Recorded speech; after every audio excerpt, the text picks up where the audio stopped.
In a real life self-defense situation, is it a good idea to try to kick your opponent in the head?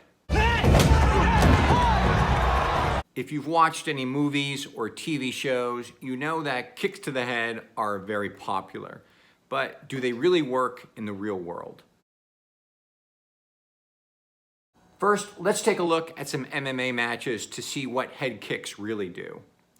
So you can see here that if you kick someone on the side of the head in the temple, you can definitely knock them out.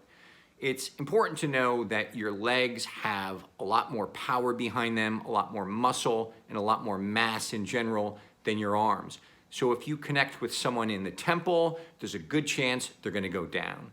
You can see here that kicking someone on the neck or to the jaw, you can also knock them out. It doesn't matter if you're a man or a woman. There's just so much power in your legs if you could connect. You should also be mindful that you could do real damage to the other person. So of course you always want to avoid fights wherever possible. But if you're left with no choice, this could definitely be effective.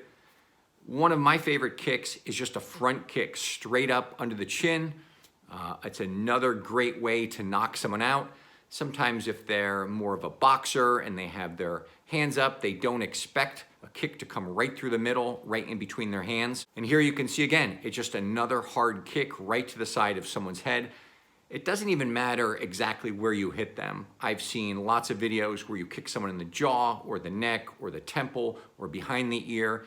Your legs have so much power behind them. So if you connect with their head, there's a good chance you're gonna knock them out. So there's really no debate about how effective head kicks are. If you're able to land your foot on your opponent's head, you've got a good chance of knocking them out and buying yourself some time to get out of there. The problem is not that they're not effective. The problem is that they're actually very risky for you. In a cage match, when you're barefoot, you've got everything going for you. You've got a great grip on the mat, you're stretched out, you're wearing loose-fitting clothing, so you're at your best. And if you're ever going to attempt a high kick, this is the time to do it. But in the real world, you may be wearing the wrong shoes, you may be wearing the wrong pants that aren't very flexible. The ground could be slippery, it could be wet, there can be loose gravel. So it's actually really easy to end up missing your target, slipping, and landing on your back. And in the real world, if you miss a high kick, you can injure yourself, which puts you in a really bad position, or you can just end up on your back where your attacker or multiple attackers can then jump on you and you put you in a really bad position. So while high kicks to the head can be really effective if you actually land the shot, it's actually very risky to you in the real world. And so in general, I don't recommend it. So if high kicks to the head are a bit too risky for the real world, what kind of kicks do I recommend for real life self-defense situations? Well, any kind of low kicks to the body can do a lot of damage. And what's great about them is that it's a lot less risky for you. You're a lot less likely to fall, and it's also less likely that your opponent is going to catch one of your kicks. Because a low kick to the body, it comes fast, it comes low, it's hard to grab. So, for example, if you kick your opponent in the groin, this is a great shot in the real world. Sometimes that can end the fight right there. Also, you can also kick to the outside of the knee. This is a roundhouse kick. You put all your power into it, you step into it, and if you take out that person's knee, that can also end the fight right there. Liver kicks are also a great kick for real world self-defense. So a person's liver is on the right side of his body, just below his rib cage. So you would step in and use your left leg to kick the right side of his body. If you land this kick against your opponent, it causes immense pain and it'll very often just drop them right where they are and they won't want to fight anymore. Liver kicks can do a tremendous amount of damage. And I guess the only kind of head kick that I might try is that if you were facing an opponent who was trying to take out your legs and take you down, if he's bending down low like a wrestler, that might be a good opportunity to kick him in the head because his head is so low that it's right there. So you can either kick him in the head or knee him in the head.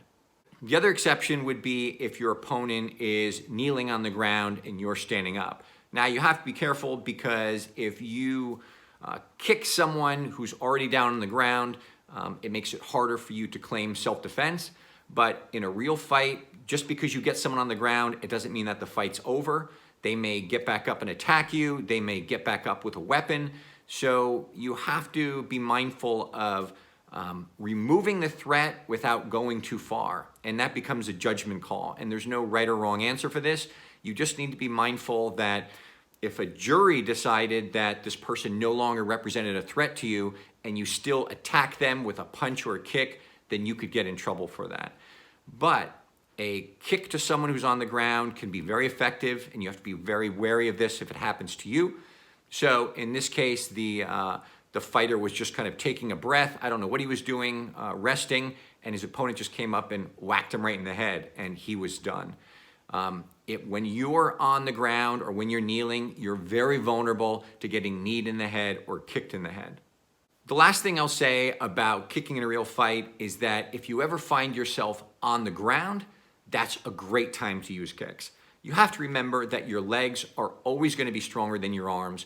So if you find yourself on your back and an attacker still coming at you, you can either straight kick, which is where you kind of push off the ground and kick right into their face.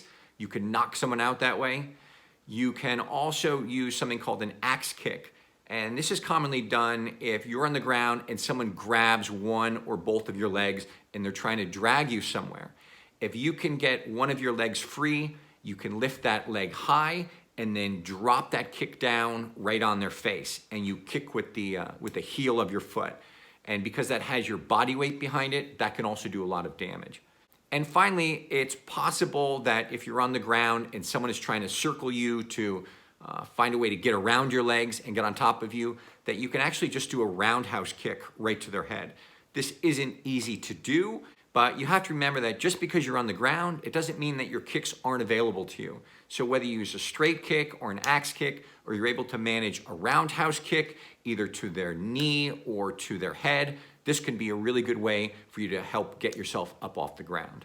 So in conclusion, I would say that kicks to the head are very effective in fights, absolutely. Your legs are a lot stronger than your arms, and if you could somehow manage to connect your foot or your shin with your opponent's head, there's a good chance that he's going down. The problem is that in the real world, these kinds of high kicks can be very risky for you. It's easy to miss, it's easy to slip, it's easy to end up on the ground yourself, and that's the last place that you want to be. So if a high kick to the head becomes available in a fight because the guy is bending over or the guy is kneeling, you might be able to take advantage of it. But in general, I would recommend low kicks to the body, whether it's a kick to the liver, a kick to the knee, or a kick to the groin. They can do a lot of damage and they're a lot less risky to you.